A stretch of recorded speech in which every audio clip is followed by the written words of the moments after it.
Welcome to the Vikings Now. I am Patrick Seaman. I'll be your host for today's video. So we got some breaking news bright and early, broke by Tom Peliserro, that the Vikings are going to be cutting all-pro linebacker Eric Kendricks right ahead of 2023 NFL free agency. NFL free agency kicks off next Monday, really gets going next Wednesday, but this is huge. The Vikings, kind of the cap situation before we dive all into it, because that's I guess the number one overall takeaway from this, is the Vikings are going to save $9.5 million on this year's cap by cutting Eric Kendricks. And this was the most obvious, I think, cut candidate for a lot of Vikings fans when we were looking at some of the guys with big cap hits like Zadarius Smith. I still expect him to get cut. Obviously, the Adam Thielen conversation, you still expect a guy like Thielen to at least be restructured or cut. And then honestly, a guy like Dalvin Cook, again, a situation where you expect him to get restructured or cut. But Eric Kendricks, I mean, he is getting cut from the Minnesota Vikings, and he has been kind of the definition of consistency at that linebacker position for the past decade for this team.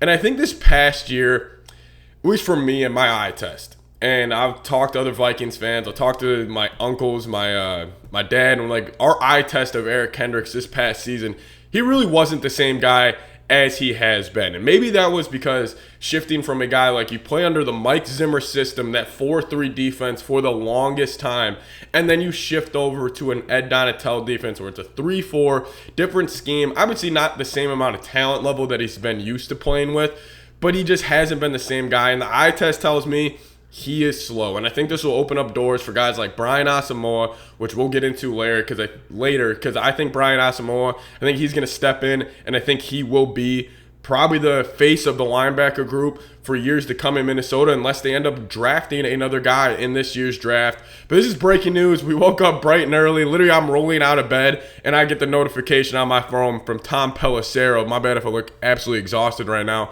And I got the notification, Tom Peliserro, Vikings are cutting Eric Kendricks. So I said, screw it. Got to get these guys a video. So that's why you guys should subscribe to the channel. Really helps us out. Anytime the Vikings cut any of these guys, there's going to be a ton of more moves to come. The Vikings right now they're sitting at $14 million over the cap. So they're going to try to get there. They're going to pull some strings here and there. The cap space is a myth. They're going to cut guys. They're going to trade a couple guys. They're going to try to get back in that green because right now they're $14 million in the red. But we will keep you guys covered here at Vikings Now by Chat Sports, whether it's me, whether it's Tom Downey, whoever it's going to be. We will keep you guys up to date on all Vikings cap space situations, all cuts coming any time of the day. We will have a video for you guys. Go right down there and hit that subscribe button. And I do think one thing with Eric Kendricks that really, I guess, impacted his play the past couple of years.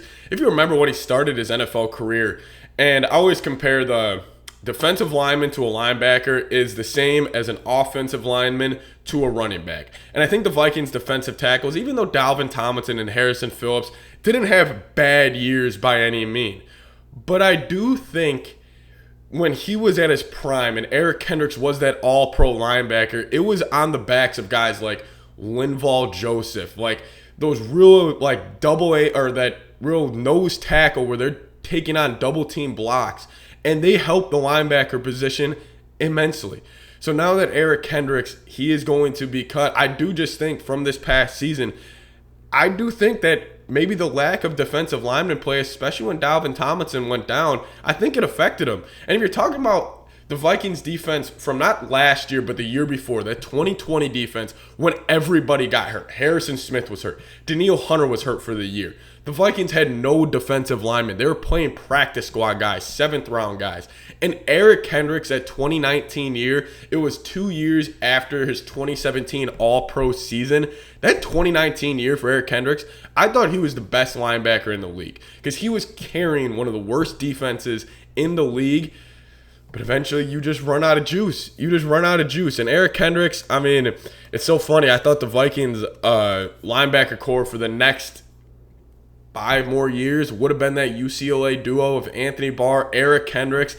And now we're going in a completely different direction. And it's going to be funny to see how the Rick Spielman and Mike Zimmer players, how quickly they leave this regime. Because it is Kwesi Adofo-Mensah, it is Kevin O'Connell. They're going to want to get their guys in there, and especially Brian Flores. Brian Flores, number one thing on his defense, you got to be fast and you got to be versatile. Eric Kendricks, he's not that versatile anymore. He's just not that fast. I just didn't think he was a good scheme fit for Brian Flores and what he wants to get done on the defensive side of the football. But I mentioned this earlier, I think this opens up so many doors for a guy like Brian Asamoah. Brian Asamoah, he was a third-round pick out of Oklahoma last year, and he showed me sparks and just flashes in certain plays this year. He had that huge Peanut Tillman punch out against Daniel Bellinger of the New York Giants in the regular season game where he got the forced fumble and the fumble recovery. And I swear when he got the ball, he's so fast. I thought he was going to take it back. He's one of those guys that play linebacker that I really think he could play, honestly, running back for other teams in the NFL. He is just such a freak athlete. So I'm excited to see what they're going to do there. But now if you look at the Vikings linebacker as a whole, you're going to need to sign someone or you're going to need to draft somebody. Because the next cut that we are going to get here any second now is going to be Jordan Hicks.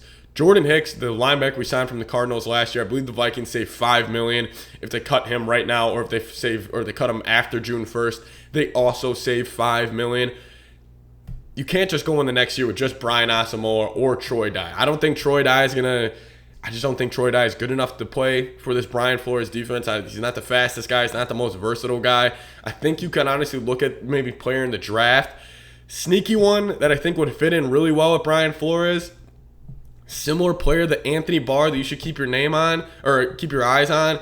Drew Sanders, linebacker out of Arkansas, put up crazy sack numbers, crazy tackle numbers, crazy tackle for loss numbers. He's not going to blow you away with his measurables at the combine, but he's a really good player, and he could maybe slip to the second round. You maybe have to trade up to get that, since the Vikings don't have a second round pick. Trade up. I wouldn't want to take him in the first round. I still don't want to take a linebacker in the first round, but linebacker now, it really becomes a position of need for the Minnesota Vikings.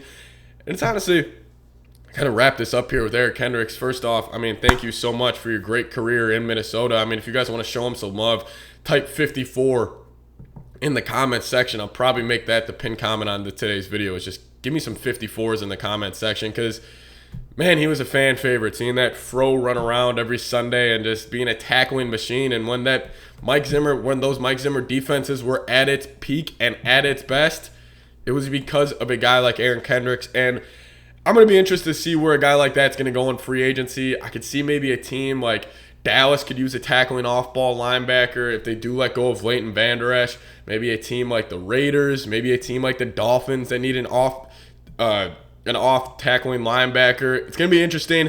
But again, Eric Kendricks cut. Vikings save $9.5 million by cutting Eric Kendricks. It's a heartbreaker. He's been a fan favorite for many years. He's been a staple of the Mike Zimmer defense. But Eric Kendricks, he is no longer in Minnesota, and the Vikings need to look elsewhere at the linebacker position. Again, subscribe to the channel. Give me a 54 in the comment section right now. Thank you guys so much for watching. And as always, Skol Vikes.